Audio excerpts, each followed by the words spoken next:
Agora, o Kaique tá me mandando aqui sobre o público, né? Vai ter Flamengo e Racing, todos os ingressos vendidos. Antes do Mauro falar sobre o Felipe Luiz, Vamp, queria que você falasse sobre isso, tá? Desse jogo, o quanto isso representa pro Flamengo. Por quê? Porque o Flamengo, ele não mostrou ainda ser o poderoso Flamengo nessa Libertadores. Ele tá na semifinal? Tá. Tem que ser reconhecido? Tem. Mas o Flamengo fez uma primeira fase ruim num grupo fraco. Passou aos trancos e barrancos no último jogo, com o Rossi salvando o time contra o Deportivo Táchira no último minuto. Perdeu para o Central Córdoba, do jeito que perdeu no Maracanã. Contra o Estudiantes, fez um primeiro jogo sensacional, mas um segundo jogo onde quase de novo entrega a classificação por falta de sangue mesmo, tesão de Libertadores. Ou seja, o Flamengo teve de bom nessa Libertadores os 2 jogos contra o Internacional e o primeiro jogo contra o Estudiantes. Esse jogo agora contra o Racing é para mostrar: o time tem brio de Libertadores, chega de ter menos sangue do que o rival, porque o Racing já deixou claro, eles vão dar a vida nesse jogo. O treinador do Racing, ele tá falando a semana inteira sobre esse jogo, que não vai faltar vontade, que o Racing vai dar tudo. O segundo jogo vai ser dificílimo. E os ingressos estão esgotados, Marcos André. Ou seja, é jogo pro Flamengo mostrar tesão de Libertadores e não me irritar, que eu tô vendo que você já tá fazendo essa carinha, louco pra me zoar. É bom o Flamengo ter tesão de Libertadores nesse jogo, Marcos André. Você sabe que essa frase que tá aí na camisa é um dialeto nosso da Bahia, né? Faz parte do Oxente. Então vamos lá. Oxente, Tico, você esqueceu que tem 4 times nas semifinais? Você pode dar o nome dos 4 times nas semifinais? Flamengo, Racing, Palmeiras e LDU. E você falou que o grupo era um grupo baba, não é isso? Era. E desse grupo baba tem quantos nas semifinais? 2. Viu que eu te pego? Oxente, Tico. Você tá doido, Tico? Oxente. Mas é o seguinte, assim, o Flamengo, tanto que vai fazer o segundo jogo fora, porque nesse grupo aí que você falou que era fraco, o LDU foi primeiro. Foi primeiro, o LDU. E o LDU só vai enfrentar o Palmeiras no segundo jogo aqui em São Paulo, porque o Palmeiras foi o melhor no geral. O LDU termina ali junto com São Paulo, é o segundo melhor, né? Que ele tira o São Paulo aqui no jogo de volta. Ele termina ali entre os 6, 7 melhores dentro, tanto que ele tira o Botafogo, ele ganha lá do Botafogo primeiro, né? E vem aqui e tira. Não, ele joga aqui. Perde 1-0 aqui e ganha 2-0 lá. Então, desse grupo aí que você falou, tem 2 na semifinal, que é o Flamengo e o LDU. O LDU foi líder do seu grupo. É outra fase. A fase de grupo te dá a chance de você respirar, perder um jogo e daqui a pouco você recupera de novo. São 6 jogos. E agora não, agora são 2 jogos. O Flamengo faz seu primeiro jogo em casa. Com certeza vem motivado pra caramba, porque pega um concorrente direto ao título do Campeonato Nacional. Tá ali empatado em número de jogos, mas o número de pontos, só que o Palmeiras tem uma vitória a mais, né? Diferente de vir, de repente, uma derrota. Uma derrota pro Palmeiras, o Palmeiras abre 6 pontos, com 3 vitórias a mais. Pô, a gente tá mais pressionado, agora temos que ganhar de qualquer jeito a 1.000, a 1 milhão do Racing, quer dizer, vai estar mais tranquilo, igualou na pontuação ao líder do campeonato. O Felipe Luiz vai ter mais leque, mais opções, já que pro jogo contra o Palmeiras só não tinha um Cebolinha, né? As opções voltando, o Saul, o Pulgar, o Jorginho, tirou o Arrascaeta.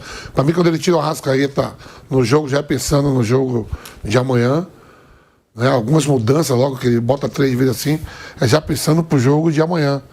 Um Rasgue aí que o Mauro falou aqui, né? Alguns jogadores se lesionando, outros voltando, mas que o Flamengo tem condições sim de com o Maracanã lotado, você falou, todos os ingressos vendidos, de tentar fazer um resultado bom. O que é um resultado bom?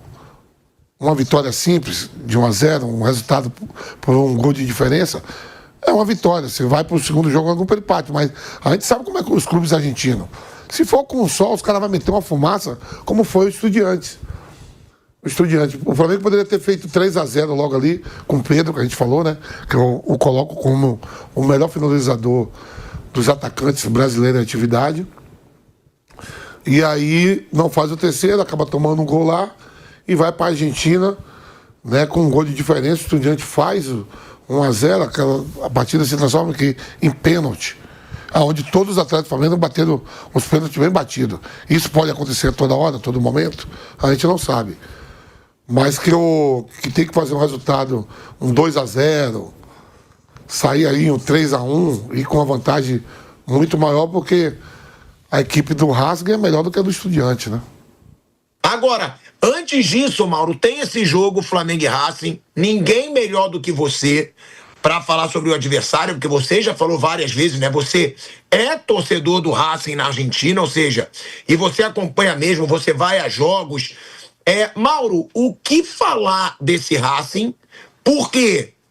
Porque eu percebo pelas notícias que eu vejo do Racing que eles estão muito confiantes nesse jogo. Eles não estão se sentindo azarões, né?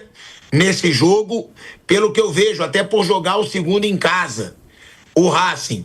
O que a gente tem que esperar desse jogo? Lembrando que estão vindo 100 ônibus de torcedores do Racing para o Rio de Janeiro. Ou seja, imagine o que esses caras não vão fazer na Argentina. E, Mauro, é aquilo que você falou, né? No primeiro jogo, no segundo jogo contra os Estudiantes, faltou tesão. Faltou para o Flamengo ter noção do que é Libertadores. Acha que a lição já foi aprendida e falar o que você queria ainda sobre o Felipe Luiz, né? Sobre essas críticas ao Felipe Luiz que você disse no começo do programa que você queria falar sobre isso, que estão dizendo, que decepção o Felipe Luiz. Ele que nós achávamos que seria diferente. Pronto.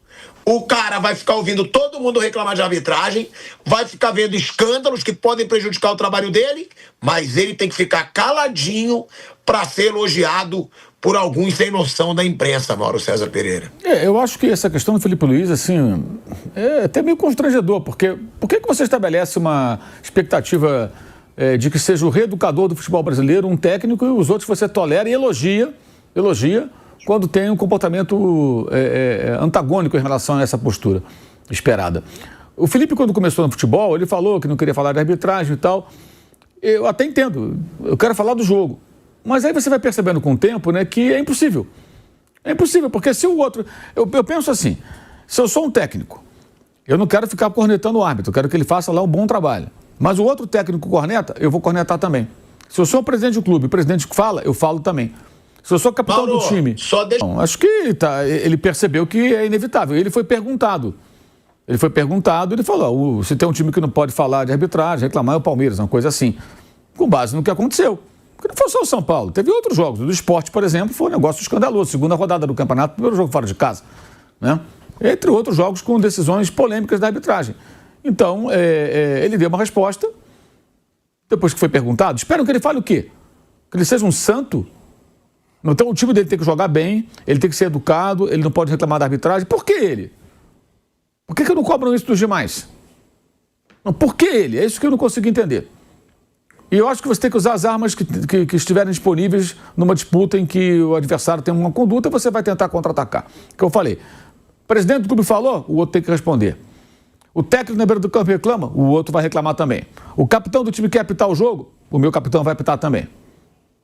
E assim vai. O goleiro dele faz cera, o meu vai fazer cera também, quando for o momento. Estamos aqui iguais, cara. Por que eu vou ter fair play se você não tem? Né? Não vou ter fair play. A vida é como ela é. É uma disputa. Aliás, todo esporte é assim, gente. Aquela série da Fórmula 1 que tem no Netflix mostra muito isso. A Fórmula 1 sempre foi uma modalidade muito disputada. Os caras, às vezes, se detestam, até dentro da própria equipe. Tantos exemplos existem, né?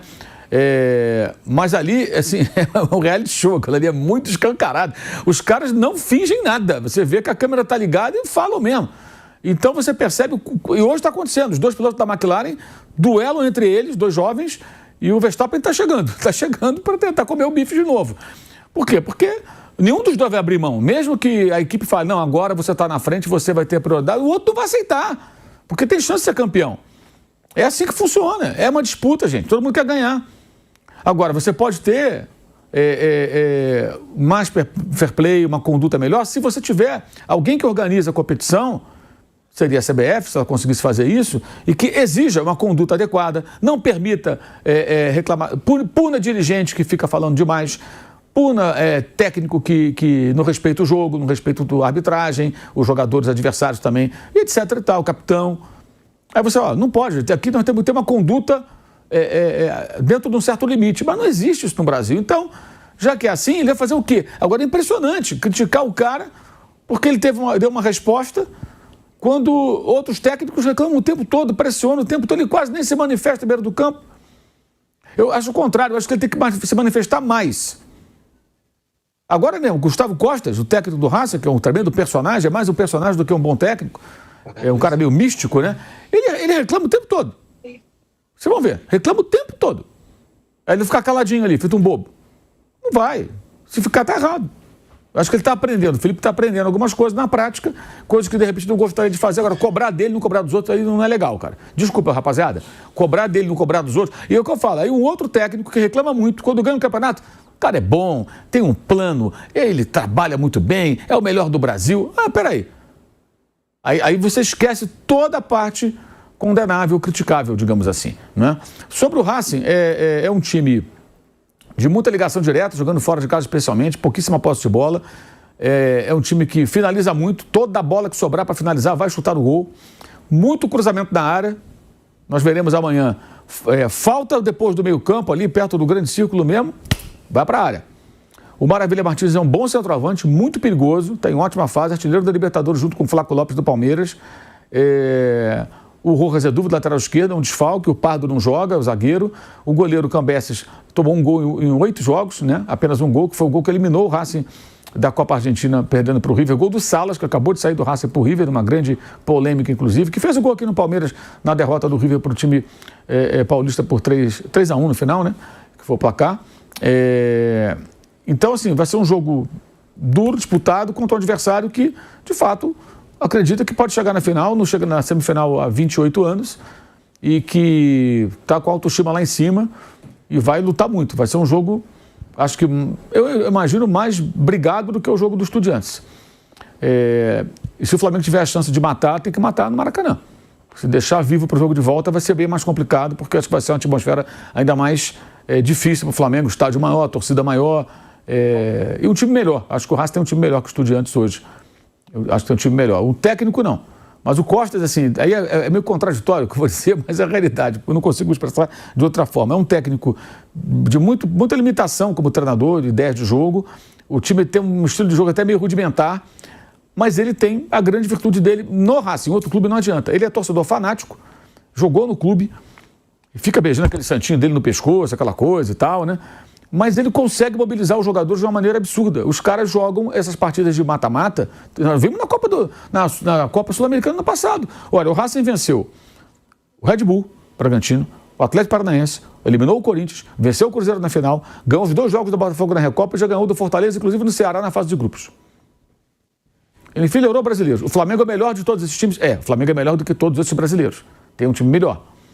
Mas ele já está se superando há algum tempo. E nesses jogos, eles realmente jogam a vida.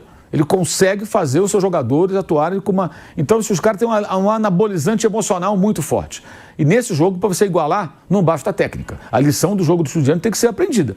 E aí vale para o Flamengo e para o Palmeiras. Os dois precisam esquecer o domingo e pensar na quarta-feira e na quinta-feira. Porque o Racing jogou na sexta, contra o Lanterna, Aldosivi, venceu de 1-0. E agora só joga contra o Flamengo na quarta e na outra quarta. No final de semana tem eleições na Argentina, não tem jogo. Então o Racing só joga contra o Flamengo. Só volta ao Campeonato Argentino contra o Central Córdoba no outro domingo, outro final de semana, fora de casa. E o Barcelona jogou com o LDU, jogou com o Barcelona, fez 3-0, o Campeonato Contorano está na reta final. Lá tem uma fase de classificação na reta final. Acho que é hexagonal, se não falha a memória. Ele está jogando esse torneio e jogou com o Barcelona, ganhou bem. e agora joga com o Palmeiras na quinta, não joga no fim de semana, não tem jogo programado, joga na outra quinta e volta depois ao Campeonato Equatoriano. Então, os dois adversários do Brasileiros não têm compromissos além dos confrontos contra Palmeiras e Flamengo. Enquanto o Palmeiras, no sábado, recebe o Cruzeiro, né, que descansa a semana inteira, e que ainda alimenta a esperança de título. O Cruzeiro não pode jogar a toalha. Se ele ganha do Palmeiras, o Flamengo tropeça no Fortaleza, de repente ele começa a se aproximar de novo. Faltando ainda 10 jogos. Se você pegasse aquele recorte do jogo do Sport, se o Cruzeiro não tem aqueles 2 pontos do Sport no empate, ele estaria 3 pontos. Exato. Dos 2. Então, se ele ganha do Palmeiras e amanhã o Flamengo tropeça, ele começa a flertar de novo. Então, assim, é um jogo difícil para o Palmeiras. Eu não imagino que o Cruzeiro vai chegar aqui e São Paulo não ligando para o jogo. Até porque ele tenta, no mínimo, manter a posição que leva para a fase de grupos da Libertadores e manter um nível de competitividade para enfrentar o Corinthians na semifinal da Copa do Brasil. É importante o Cruzeiro continuar bem, né? Continuar competitivo, não pode relaxar. Então, e o Flamengo joga contra o Fortaleza fora. E os dois adversários não vão jogar no final de semana. Então, eu acho que vão ser 2 semifinais assim, perigosas. Os brasileiros são melhores, sem dúvida. Palmeiras e Flamengo são melhores do que os seus adversários. Mas tem que jogar a vera. E esse jogo no Maracanã, acho que vai ser assim. Se o Flamengo tiver a supremacia que teve contra os Estudiantes no primeiro tempo, em algum momento do jogo, tem que aproveitar para tentar fazer o placar. Eu acho que a coisa passa por aí. Que lá o ambiente, torcida, a disposição do time, vai igualar muito o jogo. Como aconteceu com o Estudiantes. O Estudiantes foi, em alguns momentos, não o jogo inteiro, mas teve vários momentos que foi melhor que o Flamengo. E mais perigoso. Então, acho que... Chegou a fazer o segundo, né, Mola? Chegou a fazer, teve um impedimento, chegou a fazer o gol. Naquele momento estava jogando em contra-ataque, achou o contra-ataque. Teve a bola do C3 também, que veio do banco, ele chutou a bola no contrapé do goleiro, saiu à direita. Se ele acerta o canto, era gol. Ele estava jogando ali por uma bolinha. Vamos para o pênalti, uma bola. E levaram o perigo. Foi um jogo muito perigoso. O Flamengo ficou por um fio. E se não aprendeu a lição ali, não aprende mais. Ganhou todas as bolas. O Carrilho ganhou todas as bolas no alto. Ganhou todos. Todos os pivôs ele fez em cima da zaga do Flamengo. E o Maravilha Martins, ele é mais baixo, mas é um atacante melhor, eu acho.